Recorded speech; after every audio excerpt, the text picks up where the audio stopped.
Hello and welcome to the developer commentary for the fall. I'm the games director, John Warner. I'm the writer. My name is Caleb a.r.i.d. We both put a lot of love into the project. It's sort of our baby, so have fun, and we hope you enjoy it. When I set out to make the fall, I was really inspired to make a game that was really focused around exploration. I've played other games, obviously, that have a lot of exploration, Metroid Prime being a really good example. But most of the gameplay revolves around platforming and shooting and that kind of stuff, which is fun. There's nothing wrong with it. But I was really inspired to make a game where players had to pay attention and players had to read, and that was the central thing that really moved the gameplay forward. So here we see our first glimpse of our friend here, the caretaker, who's stalking you. Yeah, our dear friend, the caretaker. This is kind of our first mystery. Yeah, so the fall is very much about mystery because it's about exploration. Right. And so those two things go hand in hand.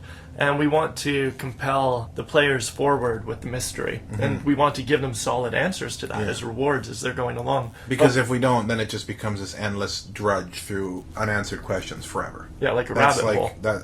I hate that more than anything else. Something I wanted to stay away from in the fall is when you have like really, really compartmentalized question and answer. And there are game formats where that's appropriate, but you have a question in front of you and then you figure out the answer. Done, wrapped, shipped. Move on to the next one. We really wanted to create an environment where the mystery would unfold and you would get an understanding, and that would give you a better foundation in the world. To open up more mystery. Or the mystery that you've solved would take on a new form, a new meaning. This guy here, obviously, if we figure out who he is relatively quickly, but there are other bigger mysteries. The other a.r.i.d on the cross, who are they, why are they there, where is Joseph's, what is or isn't really wrong with a.r.i.d. Some of these things will be revealed later, of course, in the upcoming parts. We started the fall out in a cave actually long before I even knew it was going to be the fall or who the protagonist was. The game actually started as a painting. So it really kind of started about feelings more than anything else, and it came into a more cohesive story as we started exploring, who the character was and what we wanted to do, and we really just kind of started connecting dots. Every game up until now, I've always wanted to have this really complex idea and, make this interesting thing, but this is the first thing that I've ever made, or worked on at least, where I didn't have any idea what I was doing at the beginning, and I just started with a painting. And I think starting in a more intuitive, unconscious place, with working with feelings, is probably a good place to start with a project. And then once you get that feeling out there where you can stick your fingers into it like pudding, then you can start analyzing it. Right. And making rational, logical connections between what your gut was telling you wanted to play in. So here we uncloak another a.r.i.d, who is effectively a mirror for us. Even your little avatar picture, but cracked, damaged. And as a mirror, it evokes incredible danger. That has the exact same capacities as me. That could be me. But he's kind of a.r.i.d's opposite in another way. He is so broken physically, but he's functioning perfectly internally in terms of his willingness to follow the rules, his willingness to be depurposed. In fact, you've said before that he's the most functional character in the game. Yeah, that's right. Yeah, exactly. He is the one who's working right. He was voiced by Lee Majub, who also actually did the army bots, and that was how he explained it to Lee. Though we were wanting to play with a lot of oppression symbolism with women, a.r.i.d has this female voice, there's domestication in the kitchen, stuff like that. We didn't want to say that it's a story about the oppression of women happening in Robotland. So we're like, let's give him a male voice so that we can show that it's something beyond that we're using that as a symbolism. In one of its early incarnations, the fall was more about a deep analysis of what rigidity looks like. One of the ideas that anytime you've got a system that's really rigid and really limited, you tend to have these loopholes that people use that allow them to stick with their rigid system, but also give them access to what's outside that system. And of course, as the story progresses, we find out that the fall is sort of more about a general... Less about supporting the system by using the loopholes, and the system begins to deconstruct because of the loopholes. Yeah, you got it, exactly. One of the things I've really been interested in for a long time is how story and gameplay interact. So the goal with the fall, and probably the number one goal with the fall actually, was to create puzzles in a way that caused players to think in a way that kind of opened their mind up for the story. By putting them in a position where they're forced to find loopholes in the system that we provide them, then theoretically they should have a felt almost tactile experience of what we then want to explore with the story. This elevator test actually went through several iterations to get it to the point where people could generally figure out they needed to hop off and head down below. The water pipe, as well as the removal of a ground plane that used to be there when the elevator moved, and then finally the addition of the rat were all things that we added to sort of give hints that the player could actually get off the elevator and head down. Ultimately, I kind of like the test because it's one of the first times that the players got to break an expectation, which is something that we tried to work throughout the fall in lots of different places.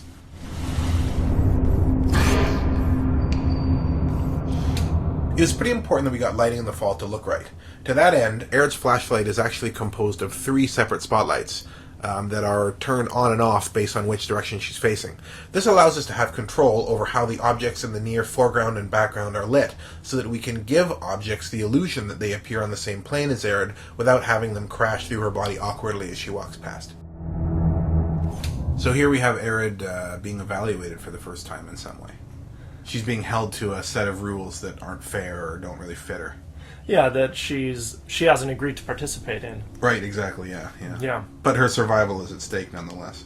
Yeah, and ultimately, all of the AIs in this world are participating in a set of rules that they didn't agree to. It's what they were programmed to. Right, yeah. And it's negotiating their relationships with those things. So a.r.i.d. has her protocols that are informed upon herself, and now here she's trying to fit into this other guy's rule set that she's not even really aware of what's going on there. I think it's really important when you talk about rules to a certain extent that as long as, or to the extent that they're unconscious, it's important to understand that a lot of rules are completely and totally arbitrary. People hold themselves to these systems of rules that really don't necessarily match them or their goals or even the greater good or any sort of moral sense. And of course, as somebody wakes up and can choose to live their life by their own rules or a set of rules they think is more healthy, then that's another thing completely. But I think all the rules that we hold a.r.i.d. to are almost completely baseless in a way.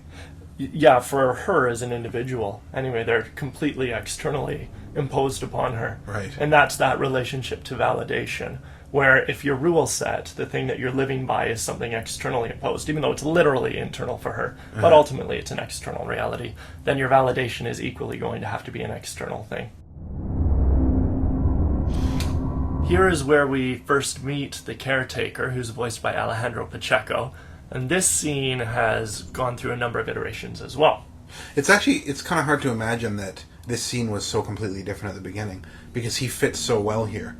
I mean, he's a central antagonist, and we're introducing him as the first threat.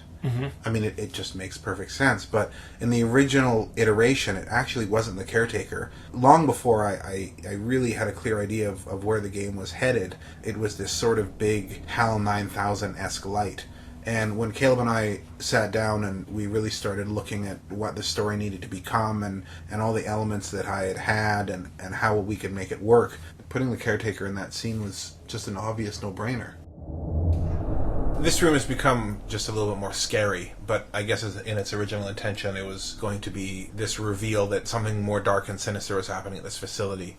In the early incarnation of the story, before Caleb came on, there was an idea that the story was going to be much more about purpose. And a lot of these bots were destroyed not because there was anything wrong with them, but just because maybe they had become irrelevant in some regard, and so that what was happening was actually more of a genocide. But again, it didn't really connect with anything else in the story, did it? Not in terms of where we wanted to go with this particular arc. I mean, we do incorporate genocide, but making it less of an emphasis here. When a.r.i.d. presses the red button later, it's this thing, oh, I'm doing it, which is perhaps more impactful if we haven't already been in this, or at least it's different if we haven't been playing around in an environment of genocide. We have the rat scene down here, which is a fun puzzle emotionally. It fits emotionally, but it doesn't have any direct impact on the narrative. Well, Caleb, I want to stop you there, actually, because I think that we're playing at something a lot more deeper and sophisticated in this situation. Okay. Well, I think that in this scene, one of the primary things that we wanted to comment on was the relationship that America had with Russia during the Cold War, because as you can see here, the rat is like stockpiling weapons. Yeah. I think that we really did a compelling. I mean, if I may say so. You may. Yeah. You agree. Yeah. Well, I think it's quite poignant. I think we really hit it right on the head there. I think there's this thing in terms of symbologyism where the rat is furry. And for that, it evokes those Russian fur hats. Of course, right. That's true, yeah. Well, I mean, I must say that is one of the stronger visual metaphors in the game. Yeah, and the utilization of blood. What is red? What is communism? Where does it end? Where does it start? That's right. And a.r.i.d is blue. Yeah. And she's got a glowing faceplate, which is kind of a red, white, and blue kind of thing. That's true, and she kind of falls from the sky like a bald eagle. Oh, yeah. I didn't even realize this. And we're geniuses. Ultimately, what's really poignant, and this is where symbologyism starts to blend into poeticalness, and that is that it's the weapon that the Russian rat himself has been stockpiling that leads to his own demise. That's so tragic. Yeah. Stay tuned for more of that in part 2, by the way. Part 2, we deal with the Third Reich. Combat in the Fall went through several iterations as well. What started off as a much more complex and deep mechanic actually gave way to this simple cover-based system that we have today. I think that combat exists in this game to provide a sense of tension and dread, but was actually a little bit off-putting to players that really wanted a simpler exploration-based experience, which of course was the point of the game. That said, I do really like combat, and I think that there is a place for it in a game like this. And without giving too much away, in part 2 of The Fall, we're playing with a different way of bringing combat into the game that actually utilizes it more to enhance the story directly without interfering with the exploration stuff. So they work hand in hand. So this is a.r.i.d.'s second time that she reprimands herself, where she realizes that she's doing something wrong, but then sort of goes back on it, has this glitch, and then changes her mind, basically, and then keeps going. Yeah, justifies herself while still participating in the system, reprimanding herself according to the protocols, but justifying herself according to the same protocols. Mm-hmm. We see a glitch in there. There's something unraveling. We were really interested in playing with the idea of glitching whenever a.r.i.d. has a sort of breakdown with her rigid set of rules. That there's sort of like a crack in everything, and that's how the light gets in, that there's like an imperfection. And of course, with a.r.i.d.'s case, throughout the story, she's constantly being accused of being faulty. But ultimately, her glitching is sort of the thing that allows her to become conscious and break free of her rigid system.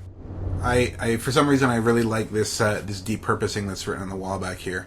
There's something about starting the player off in a garbage pile that maybe it's just I just find it funny, but I guess it also kind of mirrors a.r.i.d.'s journey throughout the game, really, too. Her starting from a place where she's thought of as useless, worthless, and literally when she's down in that first zone, she's evaluated and told that she's effectively garbage. Yeah, and actually throughout the course of the game, our map is designed so that a.r.i.d. climbs upwards until the point where she has a falling out with the caretaker, right? Oh, with the mainframe. With the mainframe, pardon me. Yeah. And moves into a state of more willfulness. Right. And then she begins descending again until she reaches a new low. It's more impactful for her because she's more conscious. And then she ends up ascending to a higher point. And some of the planes of the map, actually, like where the final confrontation with the caretaker were, things like that, they were in different positions originally. But we moved them in order to have the actual layout facilitate that physical metaphor for her journey. So here the player encounters some more army bots. These guys actually went through some iterations in the story themselves. The original version, I think I mentioned this before, was all about purpose. These guys originally were going to be sort of these things that were on autopilot and rummaging around the facility because they'd lost a target. They didn't have anybody to shoot at. And when a.r.i.d. showed up and started making a mess, they were almost like overjoyed with their opportunity to shoot people. There was even a line before I came on. Finally, someone to Yeah, exactly. target. Yeah, right, yeah. I thought it was a funny idea, but honestly, they work better this way. It was another example of something that was interesting but didn't really fit. Also, it's important in this world to have beings, AIs around, who are just mindless. That's right, yeah. In order to set the environment for our different AI characters who have deviated in some form. There's something I like about this puzzle in particular. Something about needing to actually purposely fail the conversation with the mainframe AI to actually bring out the security bot as a necessary component in solving the puzzle. The idea that you're in some way acting deviantly, you're finding a loophole or something like that, seems core to the thinking of the rest of the game. It was important for us with the writing in the fall that every line mattered. Yeah. We don't want to be wasting time where people are looking at an inanimate screen, just hearing words. And a lot of people don't really like story. I mean, you'd hope that most people that... Yeah, right, yeah. Well, you'd hope that most people playing this game obviously be interested in story, but there is a number of people where if dialogue will start running on a little bit too long, they'll just space out. Absolutely. And they won't process it anymore. Yeah, so it needs to do its job. Exactly. Which is relay its information it has to, push the story forward. And this scene was like establishing the three relationships between all of the three main characters in it. a.r.i.d making her choice to move up to the next level. It was the first big reveal about so much of the information, where you are, what's gone on here. Who the antagonist really even was. That's right. Lots and lots of exposition. But ultimately, a game is entertainment, so everything needs to be fun. The mainframe character here we meet, also known as Hank. Yes, and Or Morley. Morley, which I named my new computer that I bought after making the fall. He is my favorite character in the story. It's obviously about a.r.i.d, but he is the emotional in for us as an audience. He's the one who experiences frustration. He's the one who sees what's really going on a deeper level. His story is more about authenticity and inauthenticity. Sean McQuillan, who voiced him, did such a phenomenal job. Oh my god. He was able to hit both of those beautifully. Yeah, very, very authentic actor. I kind of like that we never really explain what these tables are. I mean, the mainframe AI kind of hints at it a little bit, but we never really explain much of the caretaker's backstory or what he's doing. There's a little bit about it in the notes that you read as well. Right. But they're all pieces that you can pick up and try to piece something together yourself if you want, or he can just be this antagonistic force that you're avoiding throughout And that's the facility. really important to you. Yeah, having a larger universal story that your immediate story is taking place in. And then you give the information of the immediate story, but it's layered on top of this other information that you can dig into if you want. Right. But it's more peripheral. More peripheral, so that the story that you're partaking in feels like you're just touching the tip of something much larger. Entering the house to meet your new owners, we meet the Wooden family. And originally, we didn't really have a plan for how they would be voiced. We were considering a much larger cast of voice actors. And then we found Abigail Spracklin, who is so versatile. We got her to test a number of the voices, and they were fantastic, really diverse. And also very condescending, too, which is very important. The characters, not the actress. Right, of course, yeah. I think it was really important that the domestic tests felt incredibly dehumanizing. There was something interesting about setting an AI through this course that paralleled some of the rights issues that women went through in the 50s. I think for most of our game's audience, there's a relationship to that time period where we look at it and we go, what the hell is going on? And in its own continuity, there's also this sort of father knows best feeling where it justifies itself in its own atmosphere, participating in the oppression to continue the oppression, which domestication really, really captures. And also, other than that, I think it's just a really weird idea. You know, sending this robot through this domestication course is just bizarre.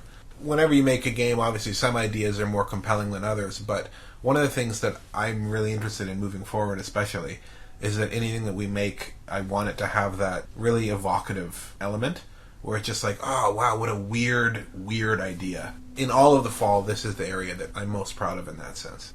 I love that we have a.r.i.d, who's just coming up to this area, and in her conversation below talking with the mainframe, she's like, hey, I'm a badass military machine. I don't have to follow these rules. And then she gets into this place, which is so beneath her, but she doesn't have the capacities to interact with it. Like, what a knockdown. Yeah, it's humbling. One of the major goals in the art for the fall was, of course, to have it feel very rough and kind of broken down. But also, the GUI went through several iterations as well. You know, I originally had clean health sliders and stuff like that for a.r.i.d. But ultimately, I was really inspired by a simple scene in the Alien movie, the original one made in, like, I think it's 79, where the computer boots up at the beginning and it wakes everybody up out of hypersleep. And it's this it's this old, crappy DOS computer, which, of course, is insane that there'd be a computer that old on a spaceship. But it was, you know, it was made in the 70s. That was the best they had. It has this great, practical, gritty feeling. I really wanted the whole world to be shot through with that. Yeah, there's a feeling in DOS where technology was this area of hope as well. Right. And then when we look on it retrospectively, it looks incredibly archaic. But there was this sense of the time of, whoa, we're advanced. So to take that area of hope and then set it into a position of decay, I think is awesome. Earlier iterations of the Fall were actually a lot more open. Players could go all over the place, couldn't they? Yeah, and they had to, actually. Yeah. Like, even to solve some of the civic tests, we had to go down into the bottom of the laboratory. That's right. Yeah, well, so the Fall's early inspiration was actually Super Metroid. So I love the idea of having this big open world that players felt free in to explore. But because we had these adventure puzzles, early playtests were just showing that it was confusing the heck out of people. It also, for me, made it more difficult to have acts in That's the story. right. In this particular iteration, too, like this game, a.r.i.d's story is very linear for herself. Her development is quite linear. That's right. So having an open world where players can explore didn't really feel right. The inventory went through a few iterations. Actually, interaction in general went through a lot of iterations. I think originally there was a few more options. There was like network, talk to, pick up, and use, right? That's right. Yeah, and they're completely superfluous. Most of that stuff can just be handled with interact. That was optimized, and so was the inventory as well. But I'm happy with the way the inventory turned out. Do we hate it for any reason? No. So data points in the Fall have actually gone through a number of different revisions. In early versions of the game, we didn't even have the flashlight mechanic hooked up.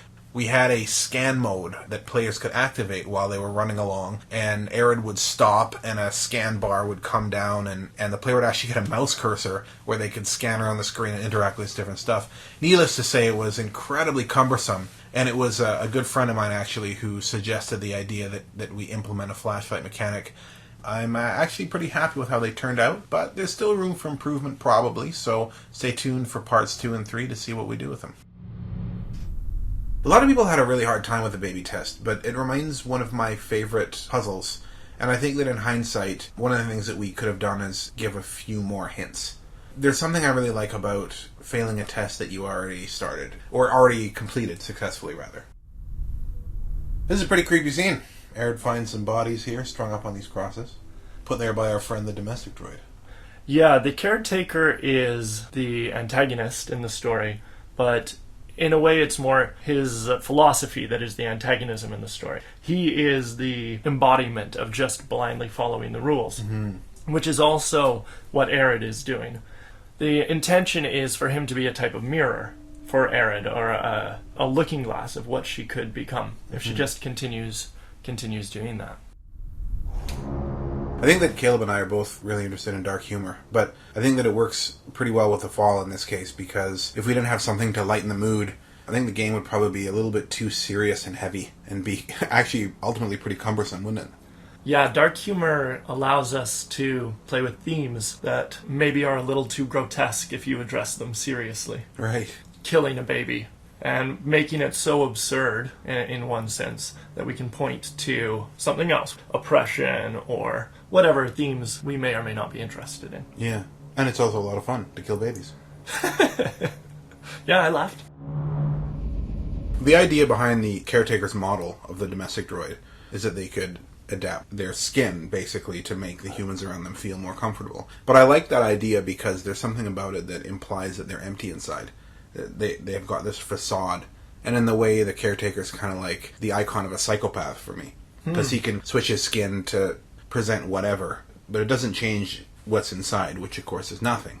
The little avatar that you designed for him, originally it had larger eyes, and we shrank those down in order to make him feel hollow and inaccessible. Yeah, that's right, yeah. All in all, I think he's a pretty creepy dude. So as some of you know, The Fall was a Kickstarter project at one point, which was successfully funded, so we would like to thank all of our Kickstarter backers very, very much. 4 of them, of course, in particular. Stephen and Joshua, thank you for your wonderfully huge, generous contribution. And Robert and Kevin, thank you for your generous contribution as well, and for lending us your face, which, of course, is now on the caretaker. We hope you guys like being the bad guy. Because one of the Fall's major inspirations was Super Metroid, platforming actually played a larger part in the original design. There used to be a lot more platforms that a.r.i.d would have to jump and grab to and all that kind of stuff. eventually, as the game progressed, we discovered that really it was a lot more slow about reading and that kind of exploration. So a lot of the platforming was scrapped. But we left it in certain places because I think it reminds people that even though the gameplay itself is story-driven, the thing that you're playing in the game is a creature of action. there's a lot of violence in the way a.r.i.d solves these tests, isn't there? There is. She's out of control. Out of control. No, I'm kidding. Well, yes, she is, I suppose. She's been That's drinking. the point. She is getting out of control. But I think that you have utilized violence in its relationship to oppression. Oh, well, right. Oh, well, yeah. Yeah, well, I think there's something really interesting about the feeling of being oppressed. It's almost passive-aggressive in a way. It's like, okay, I'm going to solve these tests, but I'm going to rip this old lady's legs off and grind up this baby and feed this kid this head and all this kind of stuff. It seems to fit in like a cathartic kind of way. Whenever there's a movement of countering oppression, very, very often, I mean, you get your Gandhis out there, but most of the time there is some violence in that motion. Right. You know, there's the metaphor of you got to bend the hockey stick back the other way to get it straight. So lying kind of plays a big part in the fall, doesn't it? It's a trigger for a.r.i.d.'s ultimate breakdown. Her understanding of herself as not being capable of that, and then realizing that she's been dishonest in the world and dishonest with herself about her role in the world. I think that works in a lot of ways because I think lying often isn't quite black and white. At least being dishonest or duplicitous can be a little more gray. Saying you're following the rules but maybe acting in a way that is not in the spirit of the law. There's a tendency to look at black and whites in a.r.i.d.'s world. Exactly. The good guy, the bad guy, the truth, the lie. Her whole frame is kind of black and white. Dichotomy. And there's not that gray space in between, which is what she's actually been doing all along. So really it's more about her kind of confronting reality Yeah. for the first time and realizing, oh, this model that I've had is nonsense. Becomes a scarier place. I never saw a lot of feedback about the crosses. I thought that we'd get somebody. We were but- so concerned about it. Well, the story goes that in the early version, actually, the caretaker, basically, there was some backstory where he had a Christian owner, and some of the dogma that he'd been given went a little bit crazy inside his little robot brain. There's a lot more kind of overt parallels between rigidity and dogma. And actually, that's one of the first things that Caleb kiboshed when he came on board, because admittedly, it's pretty heavy-handed. Yeah, when Messy. it came on, it didn't feel like it was an agenda for you. It was more about wanting to explore rigidity and the things that Christianity symbolized for a lot of Western civilization in terms of our evolution socially. You know, it's been a part of our development, but we're not all necessarily going to church on Sunday. You wanted to use those things to evoke certain things. Right. We took out a lot of that stuff, but I think that the symbol still kind of belongs in the world. It still feels right. On one hand, it represents for people a type of oppression, but in the same hand, it's a type of sacrifice. That's right. And there's an interplay in that space, which is where we want it to be. So a.r.i.d. has 3 rules, and clearly we're interacting with those rules throughout the game. But we wanted to build a universe where there was an understanding that AIs, complicated AIs particularly, are developed with 3 rules. So in writing both the caretaker and the mainframe as well, I started with what their 3 rule sets would be, that they would have been designed with based on the intention that their human developers would have had for them. And then, like with a.r.i.d., those 3 rules, I played with how they might have decayed over time, and that created the personality for these guys. We'd like to thank 3 very special Kickstarter backers for lending their faces to this video. Nick, Richard, and Cheryl. Thank you guys so much. Also thanks to my girlfriend Danielle, who lent her lovely voice. She did a great job. Didn't she? Sounded like an angel. I like to think so. This is the first scene where a.r.i.d. is kind of mean. We don't like a.r.i.d. in this scene, do we? I like a.r.i.d. in this scene. Oh, you do. But she's certainly being belligerent. Yes. And it's one of those examples of where we are with the mainframe. So we're actually playing a.r.i.d., but we're emotionally feeling what the mainframe feels, and we're like, man, I'm being an idiot. Right. Potentially. You know, maybe you didn't feel that way, but that was my intention.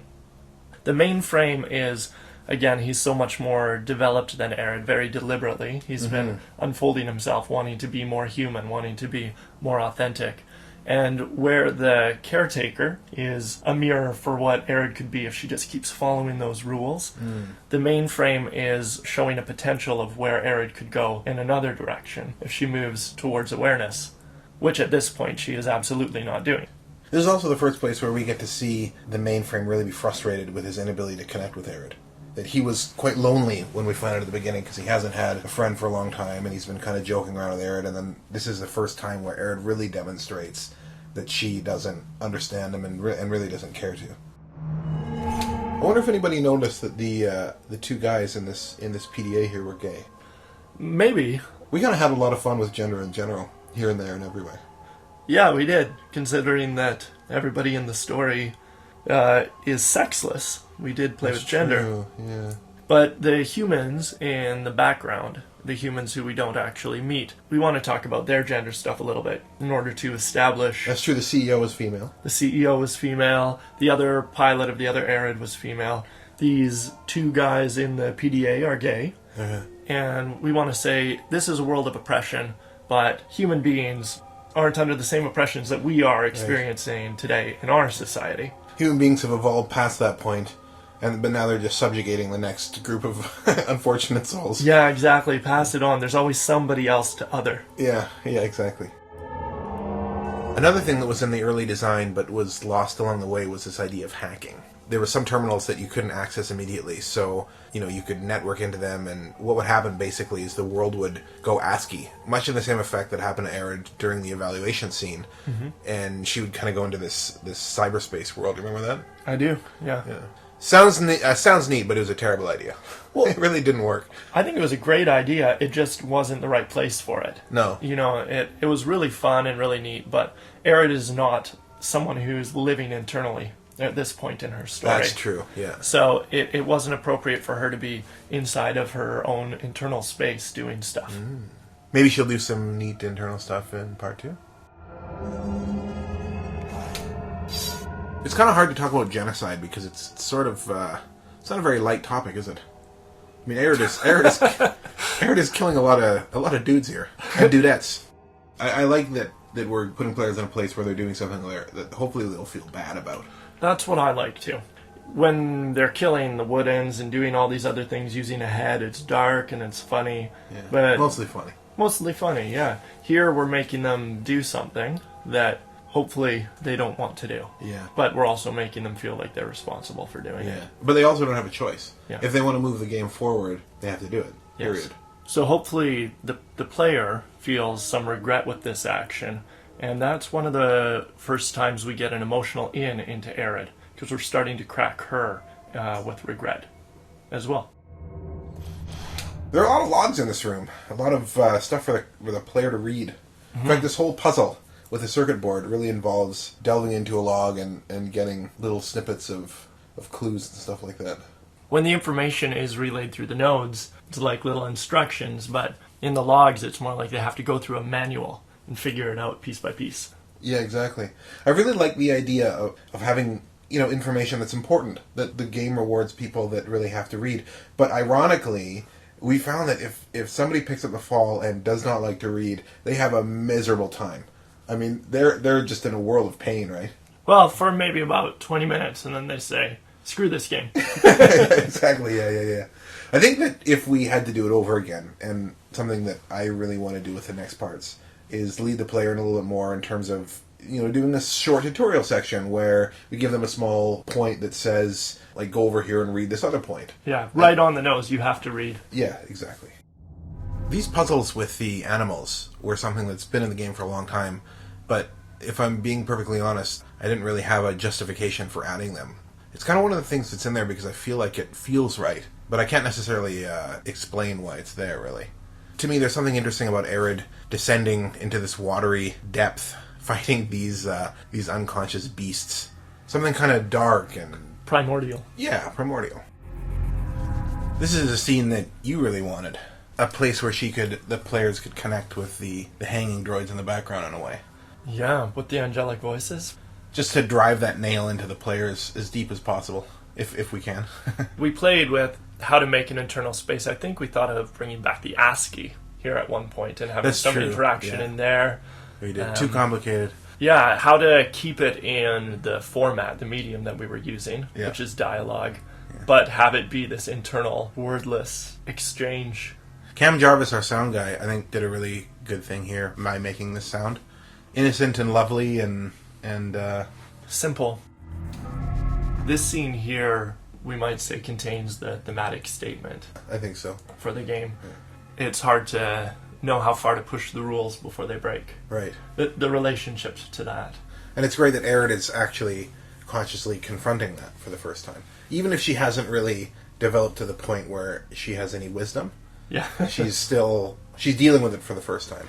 It's the first time where she is actually dialoguing and even seeming to be aware of her rules is somehow distinct from herself, something that she is in interaction with rather than just what she is. Right. And that space is also the first time that she's also in real relationship with another being, with the mainframe here. Which is a big kind of reward, to me at least, because he's been banging his head against the wall, and this is the first time she kind of softens up and says something nice to him. Yeah. And maybe she has some guilt for the way she was harsh to him before. These types of things are coming up, but she's still also repressing things in herself. She's certainly not enlightened at this point and probably not in full awareness of what's going on for her, but she's experiencing herself separate and in relation to her rules. There's something that happens when someone has been relating to everything through these glasses, this one grid of understanding, which is single frame. One frame, which is imposed on them, so they're just participating in it. Because it's imposed on them, everything else that they might interact with is just a part of that as well. And there's no capacity to relate to another thing as it is itself, because there's no understanding of yourself separate from the grid through which you relate to things. So You have to be able to get outside your own frame in order to actually see somebody else. Yeah, and understand that you are functioning within a frame, Right. which is maybe not completely objective, because then you can go, there's something else going on over here, and let that unfold. One of the goals that I had with the whole Queen Slug encounter is I wanted it to feel like a set piece. And what I mean by that is there's something that a lot of game designers use effectively, where an entire area will kind of be themed around a certain conflict. And the master of this, in my opinion, well, there's many, I guess, but I really like Valve's set pieces. In Half-Life, you'll find yourself in a underground parking garage, and there'll be these holes in the ground where these enemies will come out of, like antlions. And you can fight them forever, but eventually you need to, push the cars over the holes so that they can't come out. So the whole conflict is sort of framed around this event. And I think that if it's done properly, it kind of breaks the gameplay up into these pieces, and they're easier to digest. In a way, it's kind of like speaking in sentences. Did this scene go through many iterations? I don't feel like it actually did. It had a lot of pre-production. It did, scene. yeah.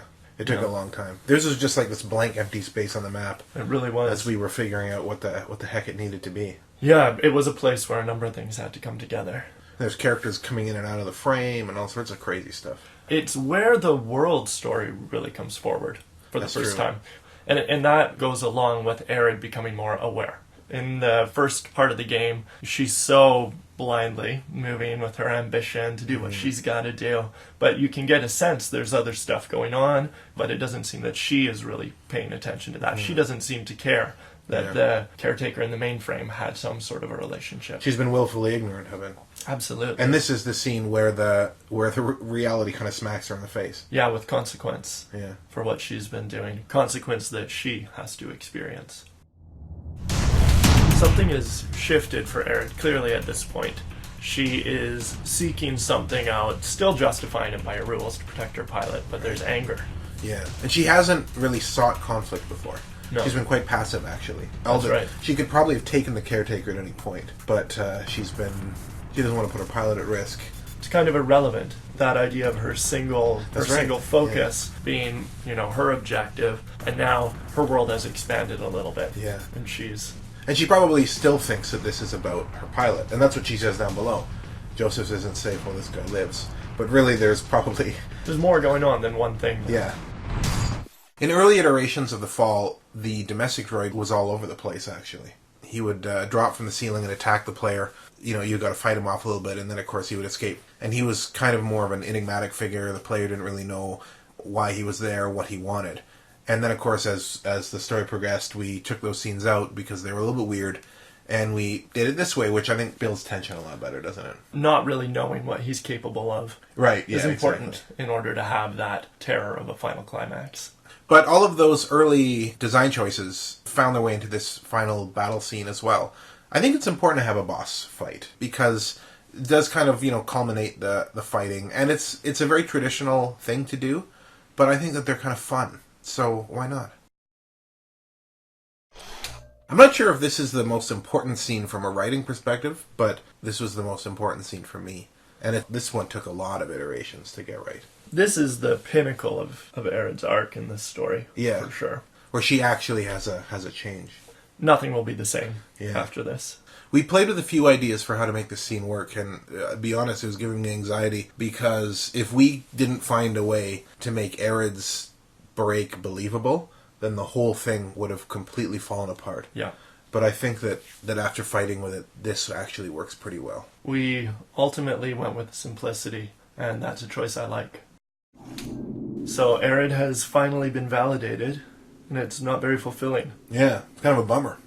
It's empty. As she's begun moving away from conforming to someone else's rule set, the validation that would have said, you've done a good job, you've conformed to someone else's rule set, it lands so hollow now. Yeah, completely lost all its meaning. It's lonely. I have a pretty strong opinion about dark endings, actually. It's kind of a pet peeve of mine when a movie ends with an unhappy ending, but there's no point. I don't think we've done that here, though. I think there's actually a lot of optimism. Yeah, I don't know if that comes across to our audience, I hope it does. or if they just feel that everything sucks. But for us, journeying down to nothing, just stripping away every layer, getting completely deconstructed, and then what you're left with when you can't. I mean, it sounds cliche, but when you can't go any lower, now you can potentially really build something. Yeah, There's exactly. only hope. Yeah, a.r.i.d. had to break, because her whole relationship with the rules was so clearly unhealthy that if she was going to develop as a conscious being, all of this stuff needed to collapse. Which sounds really horrific, that she would have this brutal experience, but it's kind of for the best with her, long term. Though tragedy is hard, Yeah. it doesn't mean it's bad. Right. Because there's something worse about never having experiences that provoke you to growth. a.r.i.d. was voiced by Alison Kumar, and she is a lovely actress. Mm-hmm. Alison is actually a ball of emotion, which you might not get hearing a.r.i.d. talk, but that was why we cast her for the part. And when working with Alison, I got her to repress her emotion, and she did it for a week. This sounds very cruel, actually, but she's incredibly brave, and she wanted to go along on this journey. She was fantastic. And I think that really comes across in a.r.i.d. and in the subtlety of Alison's performance. I can't say enough good things about her. At the very end of our recording session, she actually just burst into tears because she was finally allowed to let it all out. Beautiful, beautiful woman.